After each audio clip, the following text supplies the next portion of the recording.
everything out of your way. Everything up top here. All the way down to the slave cylinder. Take the battery out first. Airbox. Alright, unscrew this one, and this one, and then this clip here. You stick a screwdriver right in the back of that sucker. Oh, hold on. And then you pull it. And right, screwdriver. Pop this off. Pop it. See, got all this airbox, battery, everything out of the way. And then you want to get that slave cylinder out right there. It's 2 bolts. I don't know why it's not zooming in. Sorry, but it's right there. So it's pretty easy now. Everything's out of the way. Gotta take these clamps off. So that was it. 3 bolts, 12 millimeter, 10 millimeters, all I've been using. Now you gotta do is take these off. These 2 pins here. And that should move your shifter cables. Then you can go back underneath. Everything out of here out of the way. Get all this stuff after you're ready to drop the tranny. Get these axles out now. Alright, I'll take this out. There's a screwdriver or something here, pop that out. Take the caliper off. Get the axle out. Alright, I'm going to talk about the bracket. There's 2 bolts here, but there's actually 1 more. Leave that sit right there. Right there. Man, I'm sorry about the lighting, guys. I can't get no light in here. I'm a one-man band.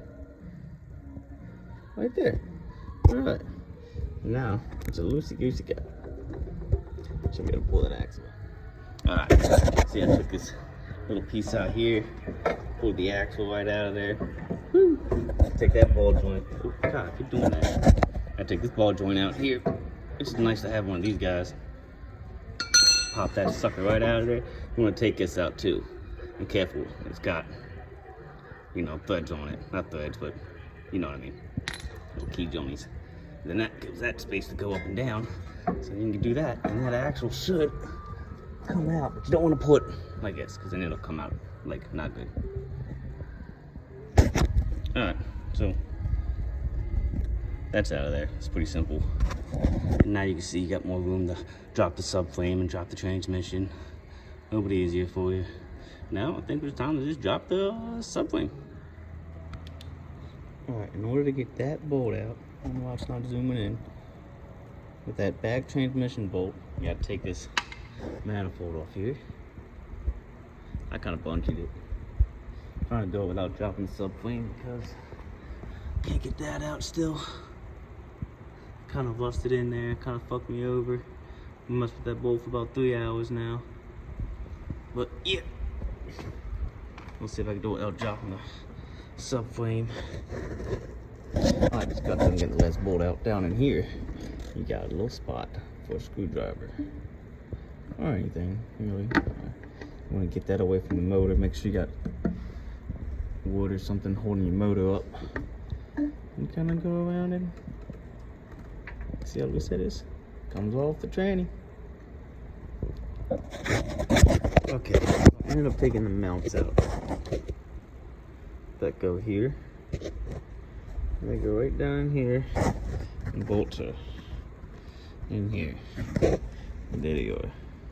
It's a tranny mount because, like I said, I didn't take the subframe out, and I'm going to try to slide this transmission out this way.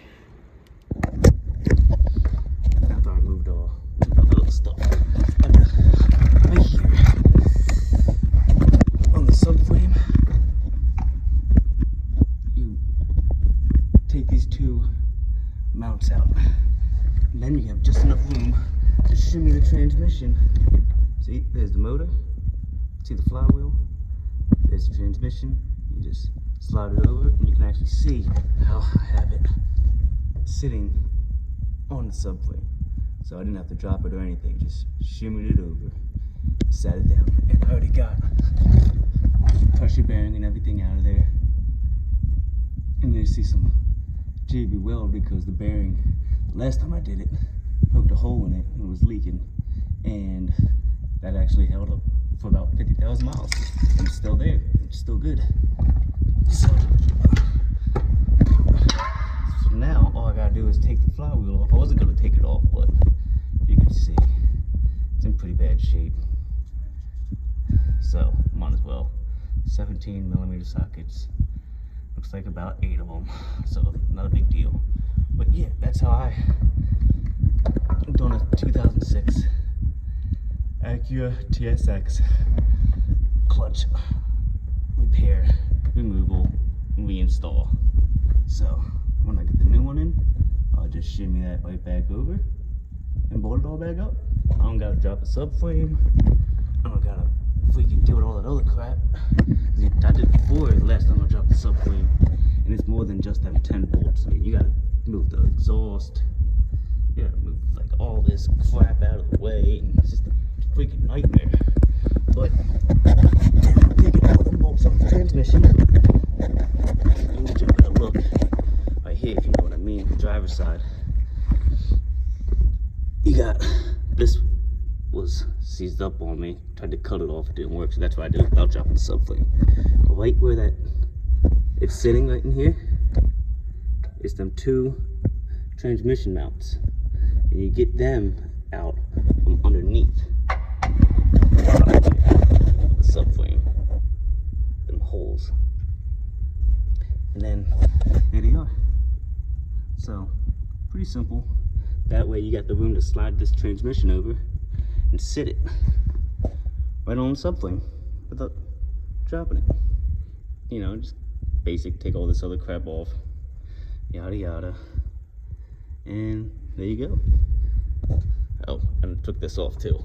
That's pretty simple. Thought it was gonna be harder than that, but take that out, move that up. I had it hanging up a little bit. You gotta disconnect some hoses, and that's how I got that transmission, that last bolt to the transmission going in this way.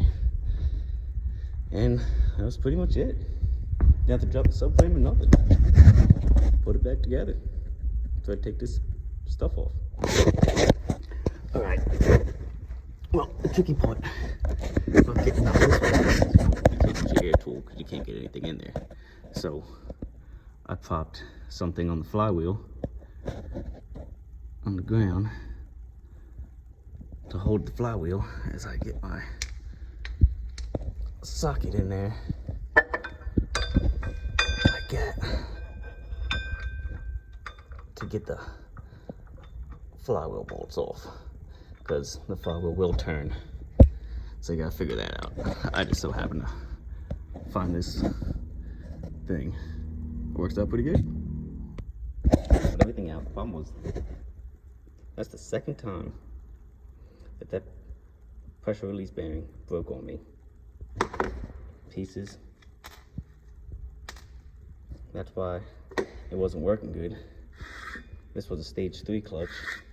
It lasted me about 50,000, not even miles. Flywheel's worn. These are already worn down to the metal, you can see. All worn, all blue. Metal. Because of this. Alright, here's my new stage 1. Kind of looks like a stock one. That's what I was trying to go for. OEM. All my new kit, my new flywheel. Kind of looks just like this one. Looks like that's where the forks were hidden. Not quite sure why. So it's pushing against it. We'll clean them up. See what does. Stage 3. See, it's different than that one. Not really much to them, but whatever. Gonna put the new one on. Hopefully that lasts more than 50 miles. And that's it. Stick it right back in there without moving the subframe. See if I can get this alignment tool. That's the only thing I'm worried about, is getting that in there with the transmission in the way. But I think I have enough room. Throw the stuff back in. I'm gonna grease everything up. I don't have any Honda grease, but I'm gonna use this. As long as it's high temperature, brake, disc, and drum, and wheel bearing grease. Just don't use any of that grease out of a grease gun. I don't think that stuff's gonna work. So I got everything cleaned up right here inside the transmission. I forgot my light, but it's in there. Everything cleaned up in there. And now, motor, training. I'm just gonna throw it in. Alright. Clean these off with blade cleaner. I keep oil on them. For those who didn't know, I'm trying to hurry up and go through this video, but thought I'd share that as well. Most people already know that, but for those who don't, I'm trying to find out the easiest way to do these TSXs.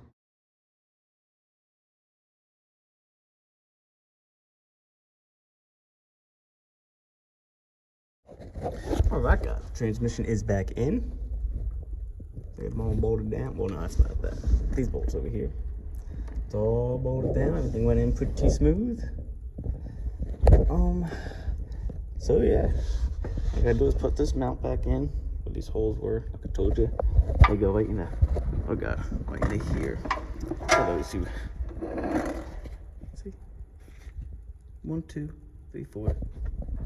Right over there. You can pull that this way, and you don't have to take the subframe off. So right now I just put it back together.